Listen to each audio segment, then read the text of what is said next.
दोस्तों, स्वागत है आपका हमारे चैनल और फैक्टोरिया में। आज हम इतिहास और विज्ञान की ऐसी मजेदार और हैरान करने वाली बातें लेकर आए हैं जो शायद आपने पहले कभी नहीं सुनी होंगी। तो चलिए शुरू करते हैं और जानते हैं इतिहास और विज्ञान से जुड़े कुछ रोचक तथ्य जो आपके ज्ञान को और बढ़ा देंगे। दोस्तों, क्या कभी सोचा है कि इतिहास लिखना किसने शुरू किया? मिलिए हेरोडोटस से, जिन्हें इतिहास का पिता कहा जाता है। ये रहे थे 5वीं शताब्दी ईसा पूर्व में और उन्होंने हिस्ट्रीज नामक किताब लिखी थी। हेरोडोटस खुद घूम घूम कर जानकारी इकट्ठा करते थे और फिर अपनी किताब में लिखते थे। उनकी ये किताब हिस्ट्रीज आज भी पढ़ाई जाती है। तो अगली बार जब भी आप कोई इतिहास की किताब उठाओ तो हेरोडोटस भाई को जरूर याद करना। दोस्तों, आज हम बात करेंगे प्रकाश की गति के बारे में।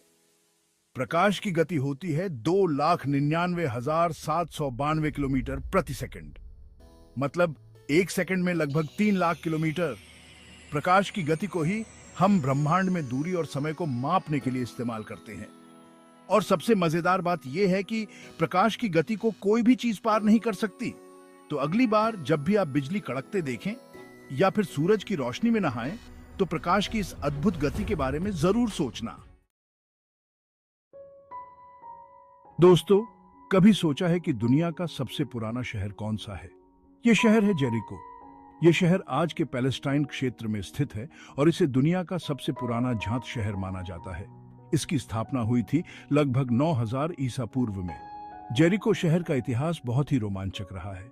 यह शहर कई बार बसा और उजाड़ा गया, लेकिन हर बार यह फिर से अपने पैरों पर खड़ा हो गया। जेरिको सिर्फ एक शहर नहीं बल्कि मानव सभ्यता का एक प्रतीक है। दोस्तों, पानी ये एक ऐसा तत्व है जो हमारी जिंदगी का आधार है। ये वो चीज है जिसके बिना हम जिंदा नहीं रह सकते। हर दिन हम इसे पीते हैं, इसका उपयोग करते हैं, लेकिन क्या हमने कभी सोचा है कि पानी कितना अनमोल है? लेकिन क्या आपको पता है कि पानी में एक ऐसा अनोखा गुण है जो इसे बाकी सभी तरल पदार्थों से अलग बनाता है? पानी के इस गुण को समझने के लिए हमें इसके रासायनिक संरचना और भौतिक गुणों को जानना होगा। जब पानी जमता है तो वो बर्फ बन जाता है। यह प्रक्रिया बहुत ही रोचक है। पानी के अणु ठंडे होने पर एक विशेष संरचना में जम जाते हैं, जिससे बर्फ बनती है और बर्फ पानी के ऊपर तैरती है। यह गुण पानी को अन्य तरल पदार्थों से अलग बनाता है। अधिकतर तरल पदार्थ ठंडे होने पर सिकुड़ते हैं और भारी हो जाते हैं, लेकिन पानी का मामला अलग है। अगर बर्फ पानी में न तैरे तो सर्दियों में झीलें और तालाब पूरी तरह जम जाएंगे। यह हमारे पर्यावरण के लिए बहुत हानिकारक हो सकता है। बर्फ के तैरने से पानी के नीचे की जीवन रक्षा होती है। बर्फ पानी में तैरकर पृथ्वी के तापमान को नियंत्रित करती है। यह हमारे ग्रह के जलवायु संतुलन को बनाए रखने में महत्वपूर्ण भूमिका निभाती है। बर्फ के पिघलने और जमने की प्रक्रिया से पृथ्वी का तापमान स्थिर रहता है। तो अगली बार जब भी आप एक गिलास पानी पिएं, तो पानी के इस अद्भुत गुण के लिए शुक्रिया जरूर अदा करना। यह न केवल हमारी प्यास बुझाता है, बल्कि हमारे ग्रह को भी संतुलित रखता है। पानी का हर घूंट हमें याद दिलाता है कि यह जीवन का आधार है और हमें इसे संजो कर रखना चाहिए। दोस्तों, इतिहास के पन्नों में कई महान साम्राज्य दर्ज हैं। इन साम्राज्यों ने अपने समय में अद्वितीय शक्ति और प्रभाव का प्रदर्शन किया, लेकिन कुछ साम्राज्य ऐसे भी रहे हैं जिन्होंने अपनी शक्ति और विस्तार से पूरी दुनिया को हिलाकर रख दिया। इन साम्राज्यों ने न केवल अपने समय में बल्कि आने वाली पीढ़ियों पर भी गहरा प्रभाव डाला। ऐसा ही एक साम्राज्य था मंगोल साम्राज्य। यह साम्राज्य अपने समय का सबसे बड़ा और सबसे शक्तिशाली साम्राज्य था। 13वीं और 14वीं शताब्दी का समय, यह वह समय था जब मंगोल साम्राज्य ने अपनी शक्ति और विस्तार की चरम सीमा को छुआ। मंगोल योद्धा अपने घोड़ों पर सवार होकर निकलते थे और देखते ही देखते पूरे इलाके को अपने कब्जे में ले लेते थे। उनकी युद्ध कला और रणनीति अद्वितीय थी। इस सब के पीछे था एक ही नाम, चंगेज खान। चंगेज खान ने न केवल मंगोल साम्राज्य की नींव रखी, बल्कि उसे एक विशाल और शक्तिशाली साम्राज्य में बदल दिया। मंगोल साम्राज्य का विस्तार सिर्फ युद्ध और विजय का ही नतीजा नहीं था। यह साम्राज्य अपनी प्रशासनिक कुशलता और संगठनात्मक क्षमता के लिए भी जाना जाता था। चंगेज खान ने व्यापार और सांस्कृतिक आदान प्रदान को बढ़ावा दिया और अपने साम्राज्य में शांति और व्यवस्था स्थापित की। उन्होंने सिल्क रोड को सुरक्षित बनाया, जिससे व्यापार और सांस्कृतिक आदान प्रदान में वृद्धि हुई। मंगोल साम्राज्य ने एक प्रभावी डाक प्रणाली भी स्थापित की, जिससे संदेशों का आदान प्रदान तेज और सुरक्षित हो गया। यह प्रणाली साम्राज्य के विभिन्न हिस्सों को जोड़ने में महत्वपूर्ण भूमिका निभाती थी। मंगोल साम्राज्य में विभिन्न संस्कृतियों का संगम हुआ। विभिन्न क्षेत्रों के लोग एक साथ रहते थे और अपनी अपनी संस्कृतियों का आदान प्रदान करते थे। इसने साम्राज्य को और भी समृद्ध और विविध बनाया। चंगेज खान ने एक सख्त लेकिन न्यायपूर्ण कानूनी प्रणाली भी लागू की। यह प्रणाली सभी नागरिकों के लिए समान थी और इससे साम्राज्य में कानून और व्यवस्था बनी रहती थी। मंगोल साम्राज्य ने कई नवाचारों और तकनीकी उन्नतियों को भी अपनाया। उन्होंने अपने समय की सबसे उन्नत युद्ध तकनीकों और हथियारों का उपयोग किया। मंगोल साम्राज्य का प्रभाव केवल एशिया तक ही सीमित नहीं था। इसका प्रभाव यूरोप और मध्य पूर्व तक भी पहुंचा। इस साम्राज्य ने वैश्विक इतिहास पर एक अमिट छाप छोड़ी। आज भी मंगोल साम्राज्य की विरासत जीवित है।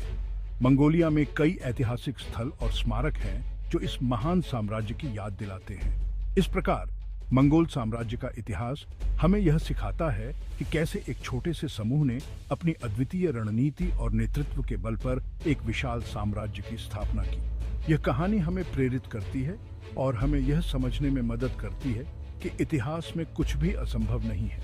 मंगोल साम्राज्य का विस्तार और उसकी महानता हमें यह सिखाती है कि दृढ़ संकल्प और सही नेतृत्व के साथ किसी भी लक्ष्य को प्राप्त किया जा सकता है।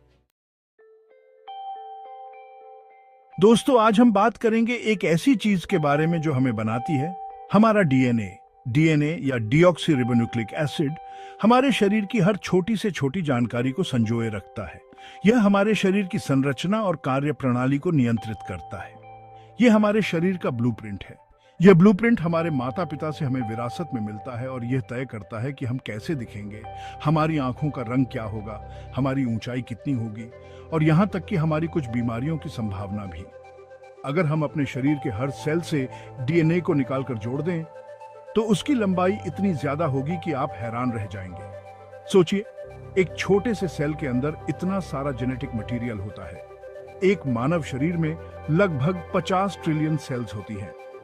हर सेल में डीएनए का एक पूरा सेट होता है जो हमारे शरीर की सभी जानकारी को संजोए रखता है और हर सेल के अंदर होता है डीएनए का एक सूत्र। यह सूत्र बहुत ही बारीक और लंबा होता है जिसे हम नेकेड आई से नहीं देख सकते। इस डीएनए सूत्र की लंबाई होती है लगभग 2 मीटर। हाँ, आपने सही सुना, 2 मीटर। यह सुनने में अजीब लगता है लेकिन यह सच है। मतलब हमारे शरीर के अंदर इतना ज्यादा डीएनए भरा हुआ है कि उससे हम सैकड़ों बार पृथ्वी से सूर्य तक का चक्कर लगा सकते हैं। अगर हम अपने शरीर के सभी डीएनए को एक साथ जोड़ दें तो उसकी कुल लंबाई लगभग 93 मिलियन माइल्स होगी, जो पृथ्वी से सूर्य की दूरी के बराबर है। तो अगली बार जब भी आप अपने शरीर को देखें तो याद रखना कि आप सिर्फ एक शरीर नहीं बल्कि एक चलता फिरता ब्रह्मांड है। हमारे शरीर के अंदर इतनी जटिलता और विशालता है कि यह हमें ब्रह्मांड की याद दिलाती है। डीएनए की यह अद्भुत संरचना हमें यह समझने में मदद करती है कि हम कितने अनोखे और विशेष हैं। डीएनए की एक और खासियत यह है कि यह खुद को रेप्लिकेट कर सकता है। जब भी हमारे शरीर में कोई नई सेल बनती है तो डीएनए खुद को कॉपी कर लेता है ताकि हर नई सेल में भी वही जेनेटिक इंफॉर्मेशन हो। कभी कभी डीएनए में म्यूटेशंस भी हो जाती हैं जो जेनेटिक वेरिएशंस का कारण बनती है। ये म्यूटेशंस हमें एवोल्यूशन और एडेप्टेशन में मदद करती है। यही जेनेटिक वेरिएशंस हमें समय के साथ बदलने और नए वातावरण में अडेप्ट करने में मदद करती है। यह हमें बताती है कि हम सिर्फ एक स्पीसीज नहीं है बल्कि एक एवोल्यूशनरी जर्नी का हिस्सा है। तो दोस्तों, अगली बार जब आप अपने शरीर को देखें तो इस अद्भुत डीएनए की जटिलता और उसकी लंबाई को याद रखें। यह हमें बताता है कि हम कितने अनोखे और विशेष हैं और यह भी याद रखें कि हमारे अंदर एक चलता फिरता ब्रह्मांड है जो हमें हमारे अस्तित्व की गहराई और विशालता का एहसास कराता है। तो दोस्तों, ये थे इतिहास और विज्ञान के कुछ अद्भुत और हैरान करने वाले तथ्य। उम्मीद है कि आपको ये जानकारी पसंद आई होगी और आपने कुछ नया सीखा होगा। अगर आपको ये वीडियो अच्छा लगा हो तो कृपया लाइक करें, सब्सक्राइब करें और बेल आइकॉन को दबाएं ताकि आपको हमारे नए वीडियो की जानकारी मिल सके। धन्यवाद।